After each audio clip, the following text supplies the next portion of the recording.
Entity आणि repository आपण बनवलेले आहेत. मग आता यांच्यासाठी आपण बनवणार कंट्रोलर. कंट्रोलर आपण इथे बनवायला सुरुवात करूया. जसं इथे दिसत आहेत खाली याच सिक्वेन्सने आपण बनवायला घेऊया. Java class category controller. एंटिटीसाठी क्लास, रिपॉझिटरीसाठी इंटरफेस आणि कंट्रोलरसाठी पुन्हा क्लास. मग जसं एंटिटीच्या डोक्यावरती आपण @entity ॲनोटेशन दिलं, रिपॉझिटरीच्या डोक्यावरती आपण @रिपॉझिटरी ॲनोटेशन दिलं, तसंच कंट्रोलरच्या डोक्यावरती काय देणार कंट्रोलर.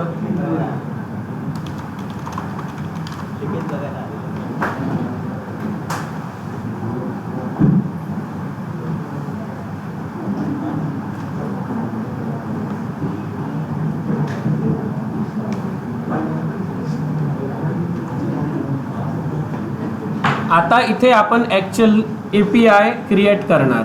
API म्हणजे काय? Application programming interface. मग आता आपण सिम्पली फंक्शन लिहिणार. जावामध्ये API बनवणं किती सोपं आहे बघा. एक्सप्रेस.js किंवा पायथॉनमधल्या जँगो किंवा फ्लास्कपेक्षा जावा स्प्रिंग बूटमध्ये किती सोपं आहे बघा API बनवणं. काय करायचं? सरळ कॅटेगरीचा कंट्रोलर आहे ना. मग इथे जी आपण रिपॉझिटरी बनवली कॅटेगरीची, त्याचा इथे रेफरन्स लिहायचा. कसा? कॅटेगरी रिपॉझिटरी कॅटेगरी रिपो असं लिहिलं. आणि याच्या डोक्यावरती ॲनोटेशन लिहायचं ऑटो वायर्ड. कळलं का? हां, ऑटो वायर्ड लिहायचं. हे काय करतं? डिपेंडन्सी इंजेक्शन नावाचा कन्सेप्ट आहे, ती क्रिया घडवून आणायचं काम हे ऑटो वायर्ड करतं. म्हणजे काय? जिथे जिथे तुम्हाला या रिपॉझिटरीची मेथड ॲक्सेस करायची असेल, मग त्या ठिकाणी नवीन इन्स्टन्स बनवत बसायची गरज नाही. ते सगळं काम हे करणार. न्यू कीवर्ड वगैरे वापरायची गरज नाही. ही पहिली गोष्ट. आता सरळ फंक्शन बनवायला घ्यायची. आपल्याला कॅटेगरीवरती कोणती ऑपरेशन करायची आहे? एखादी कॅटेगरी ॲड करणे, बरोबर, अपडेट करणे, डिलीट करणे आणि सगळ्या कॅटेगरीज फेच करणे, बरोबर ना. अजून काय? एखाद्या कॅटेगरीचा आपण जो ID देणार त्या IDची कॅटेगरी रिट्राईव्ह करणे, या गोष्टी करायच्या आहेत. मग त्याच्यातली पहिली मेथड मी लिहितो सगळ्या कॅटेगरीज रिट्राईव्ह करणे याच्यासाठी.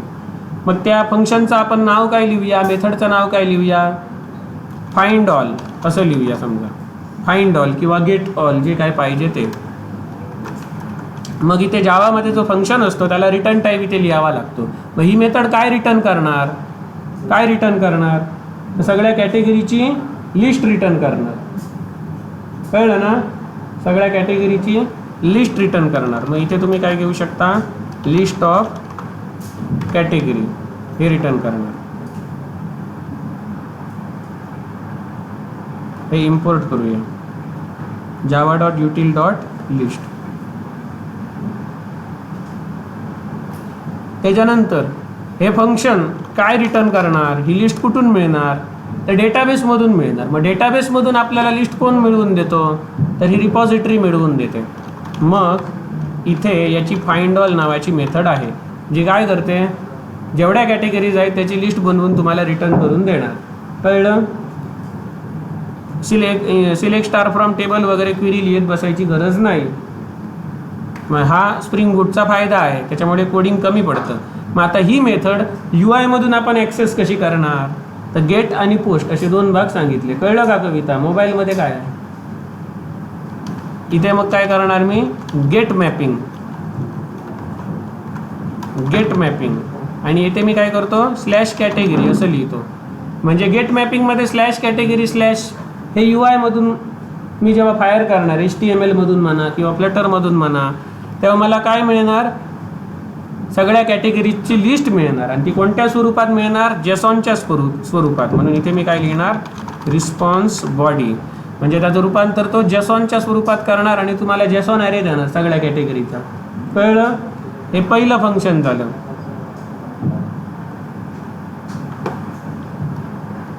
त्याच्यानंतर दुसरं फंक्शन बनवूया. इकडे दुसरं फंक्शन बनवूया की सगळ्या कॅटेगरी नको, मी जो आय डी टाकतो तीच कॅटेगरी रिटर्न कर, ज्याचा आय डी 5 आहे तीच रिटर्न कर, असं कळलं ना. प्रत्येक वेळेला 5च असेल असं नाही. मग हाच कोड मी समजा कॉपी पेस्ट केला खाली, तर काय काय चेंज होणार. इथे फाइंड ऑल आहे, त्या ठिकाणी काय फाइंड बाय आय डी असं नाव दिलं. आता तिथे लिस्ट ऑफ कॅटेगरी रिटर्न होणार का, नाही. आय डी युनिक असतो, एकच कॅटेगरी रिटर्न होणार, त्याच्यामुळे इथे लिस्टची आपल्याला गरज नाही, फक्त कॅटेगरी राहणार. ओके. आता त्यानंतर इथे कॅटेगरीच्या पुढे आय डी येणार. मग आय डी प्रत्येक वेळी सेम असणार का, इथे 5च असणार का, नाही. तर ही व्हॅल्यू चेंज होऊ शकते, म्हणून इथे कर्ली ब्रॅकेटमध्ये आय डी असं लिहितो. म्हणजे आय डी हे एक व्हेरिएबल झालं, बरोबर. त्या APIचा जो पाथ दिला आहे slash category slash I D, त्या पाथमधलं व्हेरिएबल, म्हणून त्याला काय म्हणतात, पाथ व्हेरिएबल. मग त्याची व्हॅल्यू मला इकडे ॲक्सेस करायची आहे या फंक्शनचा पॅरामीटर म्हणून. मग ती मला कशी मिळणार, तर मी इथे एक व्हेरिएबल क्रिएट केलं आय डी, आणि याला कोणती व्हॅल्यू आली पाहिजे, तर पाथ व्हेरिएबलची व्हॅल्यू याच्यामध्ये आली पाहिजे. पाथ व्हेरिएबल कशाला म्हणतात, याला कळलं का, पाथमध्ये येतं ते. मग या आय डीची व्हॅल्यू इथे ॲटोमॅटिक येणार, समजलं का. इथे जर तुम्ही XYZ लिहिलं तर इथे पण XYZ लिहा.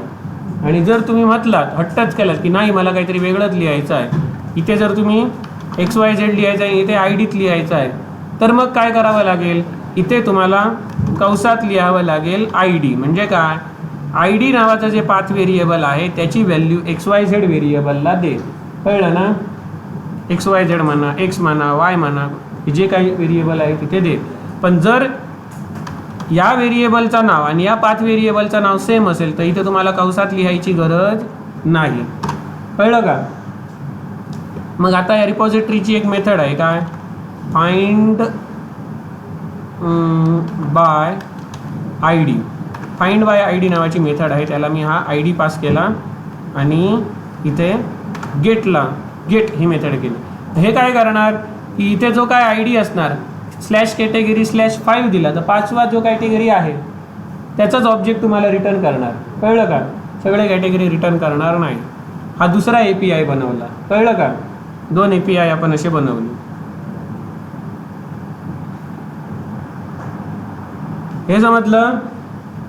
मग तुम्ही म्हणाले फाइंड ऑल किंवा फाइंड बाय आय डी ह्या मेथड आपण कुठे बनवल्या. आपण जर बनवलेल्या कॅटेगरी रिपॉझिटरीमध्ये गेलो तर याच्यात काय मेथडच बनवलेल्या नाहीत.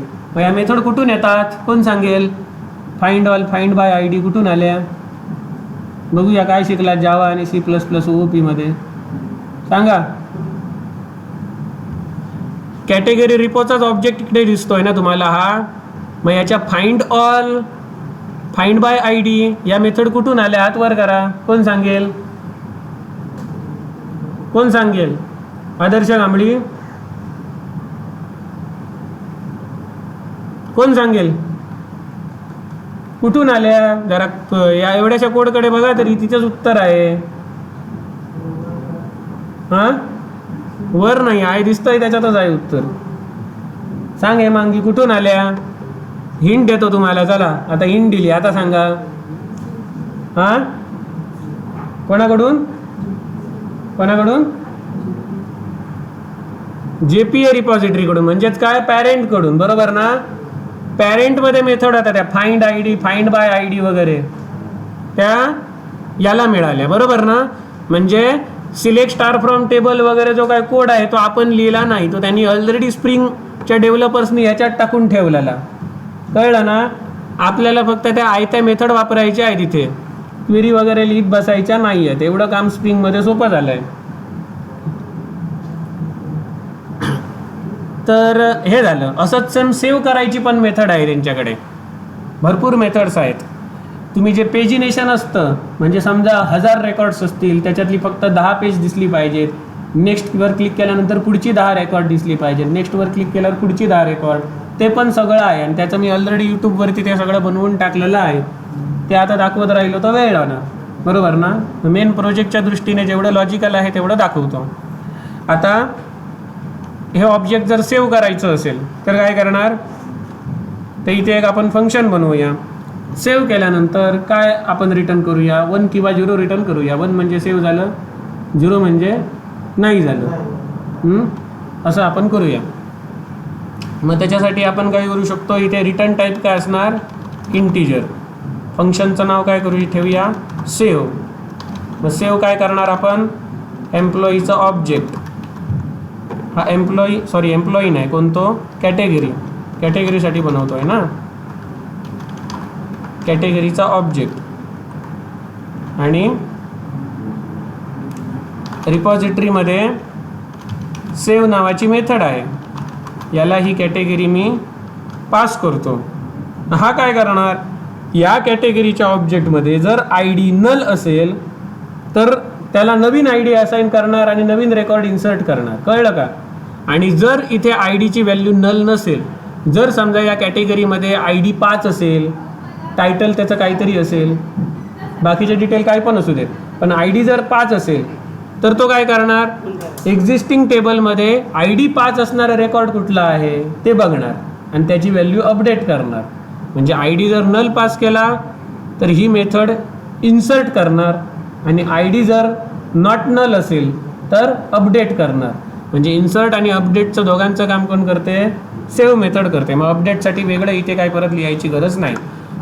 त्याच्यानंतर हे सेव्ह करून झाल्यानंतर ही जर लाईन सक्सेसफुली एक्झिक्यूट झाली तर काय रिटर्न कर, 1 रिटर्न कर. कळलं का, समजलं? आणि जर काहीतरी एरर आला तर 0 रिटर्न कर. आता एरर आला तर कसं ओळखायचं, काय वापरणार इथे, एखादं एक्सेप्शन आलं तर कसं हँडल करायचं,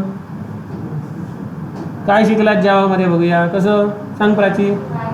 अरे वा, ट्राय कॅच. कळलं, ट्राय कॅचचा सिंटॅक्स लिहायचा सरळ, बरोबर ना. हा ट्राय, त्याच्यानंतर इथे कॅच, बरोबर. फायनली पण खाली असतो पण तो ऑप्शनल आहे. आता ट्राय कॅचमध्ये ज्याच्यामध्ये एरर येण्याची संभाव्यता आहे तो कोड कशामध्ये लिहायचा, ट्रायमध्ये लिहायचा. एवढं कळलं.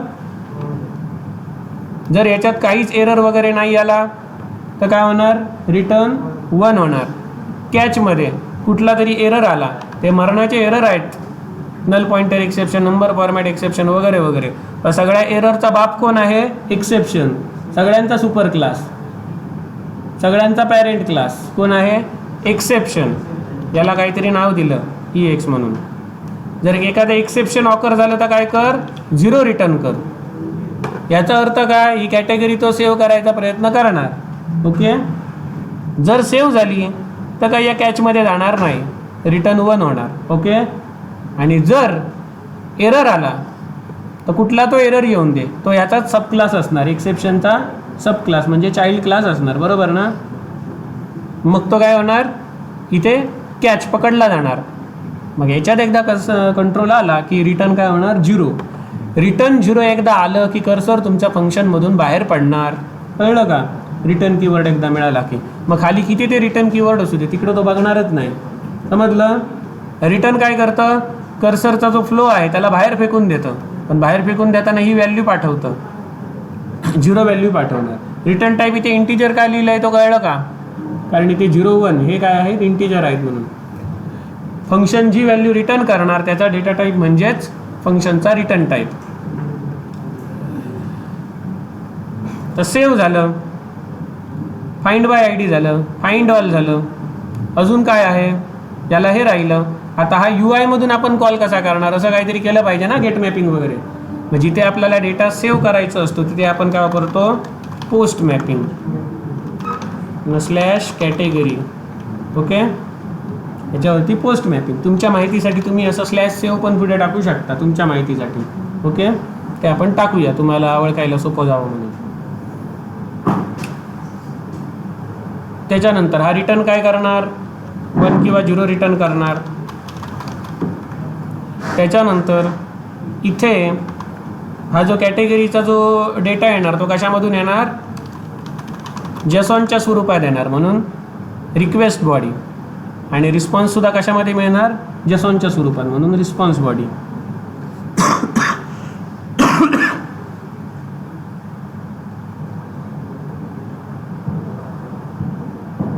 अशा प्रकारे आपण बनवलं, बरोबर ना.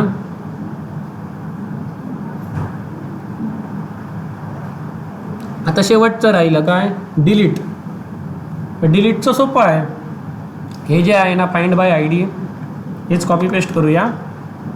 फाइंड बाय आय डीच्या ठिकाणी काय करूया, delete by I D. Category slash I D आहे त्या ठिकाणी काय करूया, delete slash I D. Path variable आहे तसं. फाइंड बाय आय डी आहे त्या ठिकाणी काय, delete by I D. Delete by I D नावाची मेथड काय रिटर्न करते, डिलीट बाय कंट्रोल स्पेस मारून बघूया, व्हाईड, काहीच रिटर्न करत नाही. पण आपल्याला तर UI वरती दाखवलं पाहिजे डिलीट झालं सक्सेसफुली की एरर आला तो, बरोबर ना. डेटाबेसमधून बॅकएंडवरून डिलीट झालं की नाही हे हायलाईट करायचं आहे. मग इथे आपण डेटा टाईप काय घेऊया, मग अशासारखा इंटीजर घेऊया. आणि जर डिलीट सक्सेसफुली झालं तर रिटर्न 1 कर. आणि डिलीट करताना काय एरर आला तर कसं ओळखणार, काय वापरणार, ट्राय कॅच. मग सेम असंच हेच लॉजिक आपण वापरणार तिकडे पण, हेच लॉजिक इकडे वापरणार. फक्त काय करणार, सेव्ह आहे त्या ठिकाणी काय करणार, डिलीट बाय आय डी आणि वरून आलेला आय डी. समजलं. आता बघा हे जे काय आपण सगळ्या कॅटेगरीसाठी बनवलं, असंच सगळं आपल्याला या ज्या सगळ्या एंटिटी आहे त्यांच्यासाठी बनवावं लागेल. कस्टमर असेल, इन्व्हेंटरी असेल, इनवॉइस असेल, याच गोष्टी रिपीट कराव्या लागतील, शब्द बदलणार. मग जेव्हा अशी रिपिटेटिव्ह टास्क असतात त्यावेळेला आपण मदत कोणाची घ्यायची, AIची. कळलं ना. अशी रिपिटेटिव्ह टास्क असतात तेव्हा आपण मदत कोणाची घ्यायची, AIची. मग आता आपण काय करूया, हे एक सॅम्पल त्याला देऊया कॅटेगरी कंट्रोलरचं.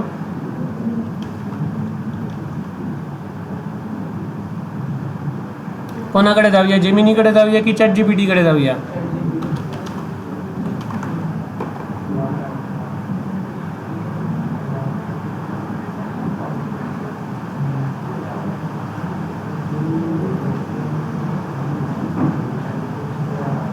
आता मी याला काय सांगतो, याला मी खाली कोड देणार कुठला, कंट्रोलरचा. आणि मी त्याला जनरेट करायला सांगला तर मी इथे काय करतो, जनरेट कंट्रोलर्स फॉर एंटिटीज आणि इथे एंटिटीजची मी नावं टाकतो. ओके, एंटिटीजची नावं अशी कॉपी पेस्ट करून येतात की नाही ती बघूया. नाही आहेत, मग आपण टाईप करूया पटापट.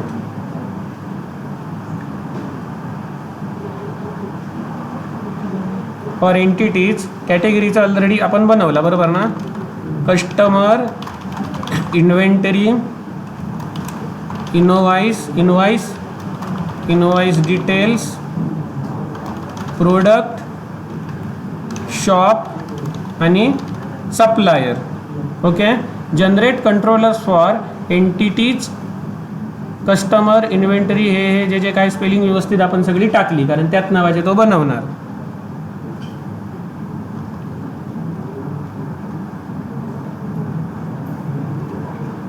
असं बनवायला सांगितलं, बरोबर ना. आता आपण त्याला सांगणार की मी एक तुला सॅम्पल देतो, या सॅम्पलनुसार बनव, बरोबर ना.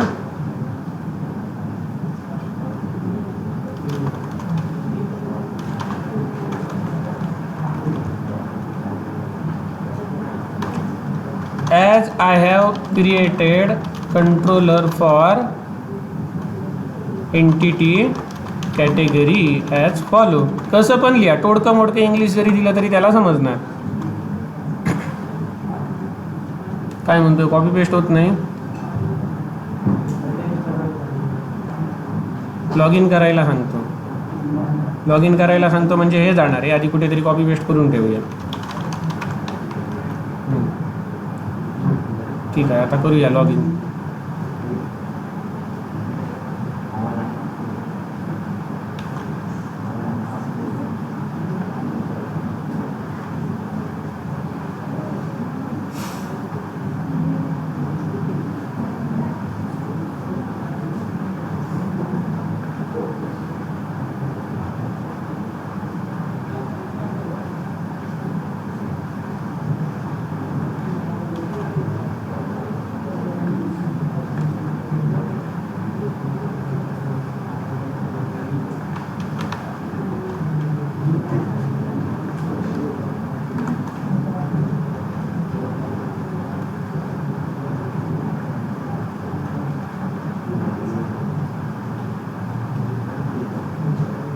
चला आता यांनी इथे कस्टमर कंट्रोलर बनवला बघा, बरोबर ना.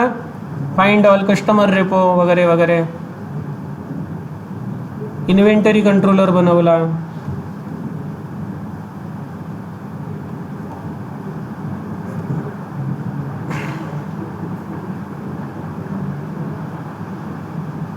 शॉप कंट्रोलर बनवला.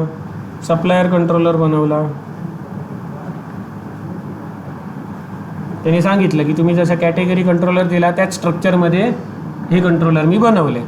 आता हे मला काय पाहिजेत, डाउनलोड करून पाहिजेत मला. आपण त्याला काय सांगूया,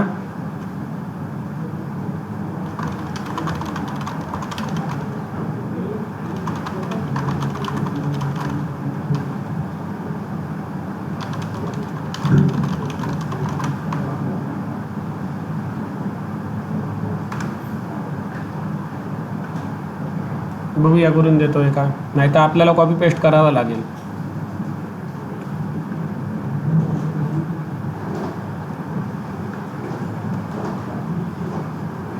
हँग झालं.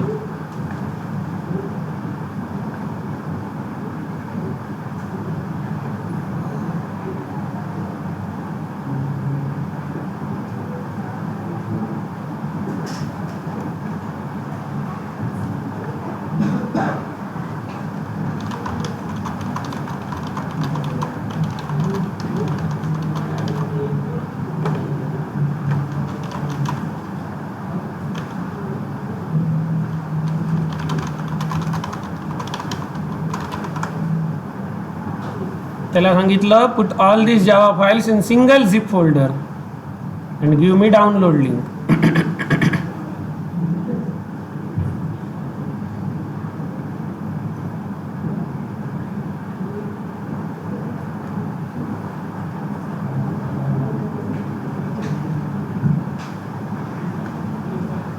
You can download it here. Okay.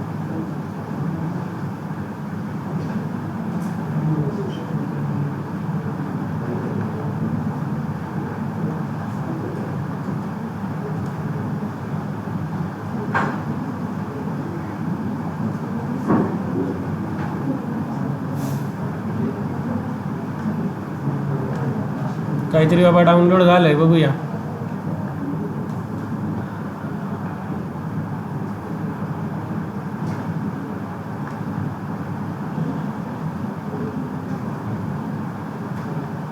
या फाईल्स आहेत त्या सगळ्या मी कॉपी करतो आणि इकडे कंट्रोलर नावाच्या माझ्या पॅकेजमध्ये डिरेक्टरीमध्ये मी पेस्ट करतो. मग आता हे सगळे आपण ओपन करून बघूया बरोबर त्याने बनवले की नाही ते. ओके. कस्टमर कंट्रोलर ह्याने सगळे एका लाईनमध्ये घालून दिलं.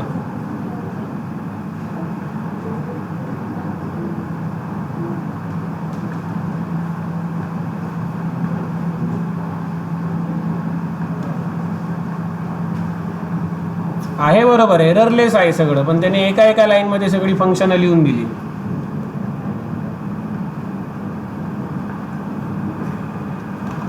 Use proper indentation.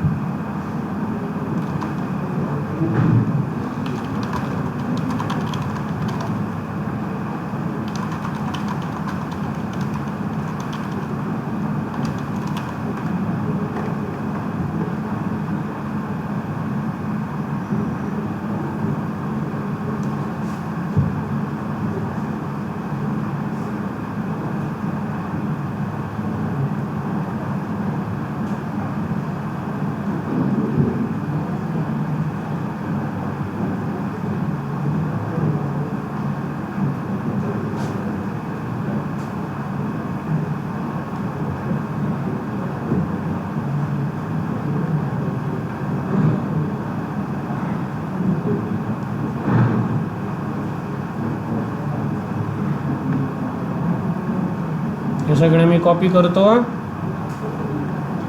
आणि इकडे कंट्रोलरमध्ये पेस्ट करतो. ओव्हरराईट म्हणजे रिप्लेस.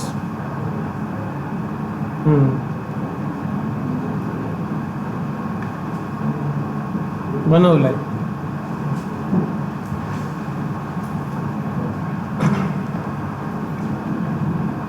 ठीक आहे. अशी आपण हे आता कंट्रोलर बनवून घेतले.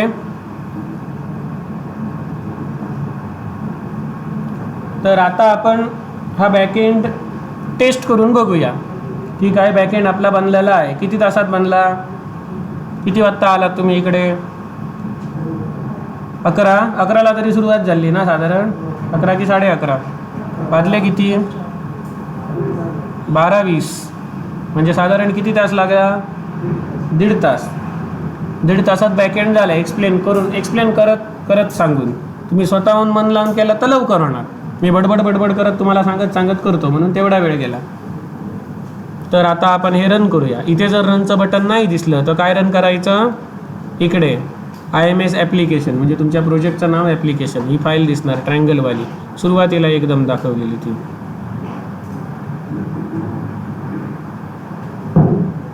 हे रनिंगला टाकतो आणि इथे बघायचं काय एरर वगैरे काय येत आहेत तर.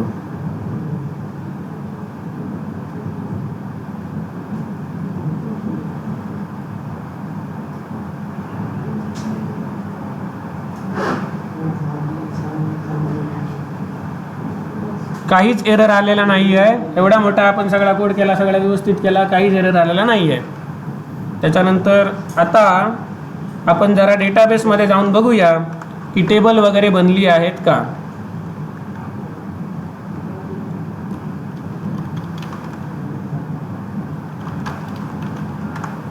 यूज डेटाबेसचं नाव आणि शो टेबल्स. हे बघा त्यांच्या सिक्वेन्स टेबल्स बनली बघा. अल्फाबेटिकली त्याने दाखवली. बनली ना? आम्ही बनवली का? नाही. आता याच्यातलं कुठलाही एक टेबल ओपन हे बघूया. स्ट्रक्चर बघूया. Desk supplier. बघा हे बनवले ना त्यांनी. आपण जे जावाचे क्लासमध्ये जे ॲट्रिब्यूट बनवले त्यानुसार यांनी ॲटोमॅटिक बनवली. त्याच्यानंतर मी समजा केलं डेस्क, काय केलं, कस्टमर केलं टेबल. बनवलं ना डेस्क कॅटेगरी. बरोबर. ज्या ज्या ठिकाणी आपण @ID लावलेला आहे त्या त्या ठिकाणी त्यांनी प्रायमरी की लावली. बघा बरोबर. ज्या ज्या ठिकाणी लॉंग डेटा टाईप होता तिथे त्यांनी बिग इंट लावला. बरोबर. ज्या ज्या ठिकाणी स्ट्रिंग होता त्या ठिकाणी त्यांनी वॅरकॅर 255 साईजचा वॅरकॅर लावला. मग हे सगळं काम त्याने ॲटोमॅटिक केलं. फक्त क्रिएट टेबल करायचं काम त्याने ॲटोमॅटिक केलं नाही, तर इन्सर्ट, अपडेट, डिलीट ह्याचं पण काम त्याने ॲटोमॅटिक करून दिलेलं असणार. ते आता आपण टेस्ट करूया पोस्टमॅनमधून. म्हणजे जोपर्यंत तुम्ही UI बनवत नाही तोपर्यंत तुम्ही पोस्टमॅन हे टूल वापरून तुमचे API टेस्ट करू शकता. कसे तर ते बघूया. इथे हे चालूच ठेवायचं, हे रनिंग, म्हणजे हा सर्व्हर इथे ऑन असला पाहिजे. ओके. इथे हा सर्व्हर ऑन आहे. आता पोस्टमॅन नावाचं टूल ओपन करतो. तुम्ही API कसे टेस्ट करायचा इंटर्नशिपला? पोस्टमॅन वापरायचा की दुसरा काय वापरायचा टेस्ट करण्यासाठी? हे बघल्यावरती तुमच्या लक्षात येईल. हे आता पोस्टमॅन नावाचे हे फ्री टूल आहे.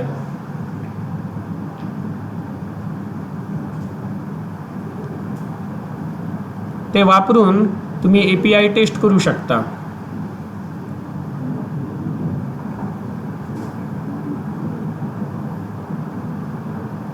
मग आता इथे बघा मी कसं करतो. मला आता काय करायचं आहे, ही जी काही माझी डेटाबेसमध्ये अशी जी काही टेबल बनलेली आहेत, बरोबर. आता ह्याच्यात मी काय ॲड करतो, काही गोष्टी ॲड करतो.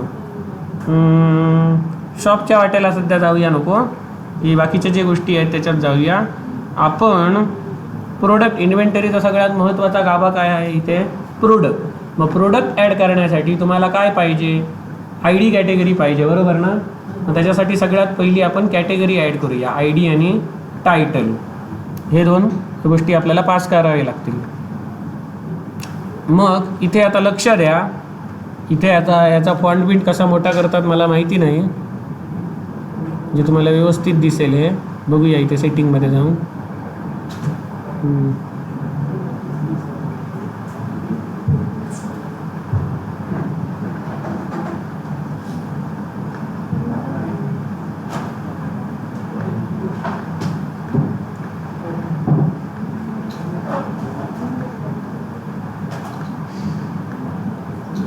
फॉन्ट दिसतोय तुम्हाला कुठे? इथे फॉन्ट साईज वगैरे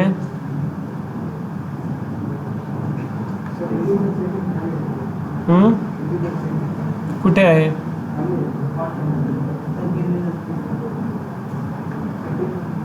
कुठे?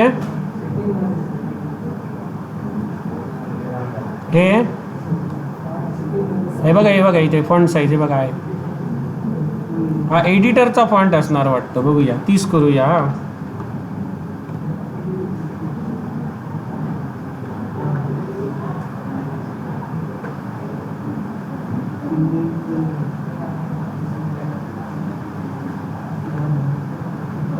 मोठा झाला काय?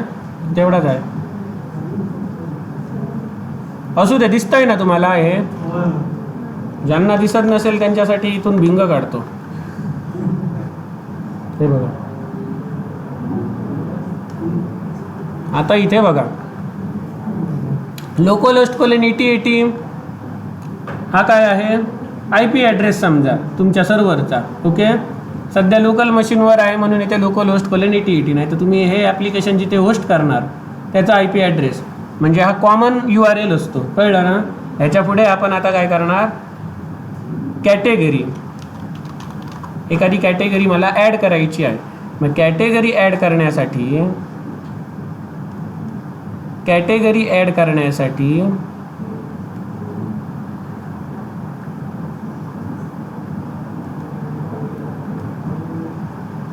कुठलं फंक्शन आहे? सेव्ह फंक्शन, बरोबर. आणि ही कसे सेव्ह करणार मी कॅटेगरी? तर पोस्ट मॅपिंग घेणार आणि काय आहे? कॅटेगरी स्लॅश सेव्ह हे वापरणार. कॅटेगरी स्लॅश सेव्ह आणि रिक्वेस्ट बॉडीमध्ये काय? कॅटेगरीचं ऑब्जेक्ट पास करणार. मग आता इथे बघा, कॅटेगरी स्लॅश सेव्ह आणि मॅपिंग काय वापरणार इथे? पोस्ट. मग गेट पोस्टमधलं पोस्ट निवडलेलं आहे. आता इथून बॉडी, रिक्वेस्ट बॉडी पाठवणार. बॉडीमध्ये इथे रॉ आणि इथे काय असणार? जेसॉन फॉर्ममध्ये पाठवणार. काय काय पाठवणार? ID काय पाठवणार मी? ID ऑटोमॅटिक जनरेट होणार म्हणून इथे मी नल करतो आणि इथे टायटल पाठवतो. कॅटेगरी पहिली काय टाकूया? इन्व्हेंटरी मॅनेजमेंट आहे ना, म्हणून काय टाकूया? सोप टाकूया. समजा जिथे हे जरी तुम्ही खोडून टाकलं तरी IDची व्हॅल्यू बाय डिफॉल्ट नल जाणार. कळलं? एवढं करूया आणि इकडे रन बटनला क्लिक करूया. सेंड करतो. हां, रिस्पॉन्स काय? रिस्पॉन्स 1 आला बघा. मग इकडे आपण कोड काय लिहिला? जर ही सेव्ह झाली तर काय कर? रिटर्न 1 कर. आणि जर एरर आला तर रिटर्न काय कर? 0 कर. मग आता डेटाबेसमध्ये मी जर जाऊन बघितलं, इथे सिलेक्ट स्टार फ्रॉम कॅटेगरी झालं ना. इन्सर्ट इंटू टेबल नेम कुठे लिहावं लागलं? नाही. मग ही मॅजिक, ह्याला स्प्रिंगची मॅजिक म्हणतात. हे जावाच्या स्प्रिंग बूटच्या फ्रेमवर्कमध्येच आहे, बाकी कुठल्याच लँग्वेजमध्ये हे काम होत नाही. मग ह्या प्रत्येकासाठी इन्सर्ट अपडेट डिलीट क्वेरी लिहाव्या लागणार जेवढ्या तुमच्या एंटिटी आहेत त्यांच्यासाठी. पण हे जावाच्या स्प्रिंग बूटमध्ये हे करावं लागत नाही.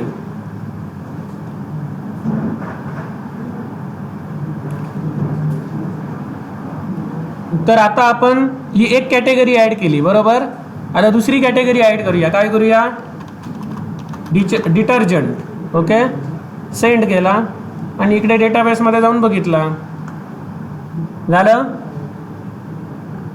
अजून एक कॅटेगरी ॲड करूया. नको, बस झाले. पुढच्या आहेत ते UI मधून करूया. मग आता समजा मला काय करायचं आहे की काय झालं? नेटवर्क गेलं.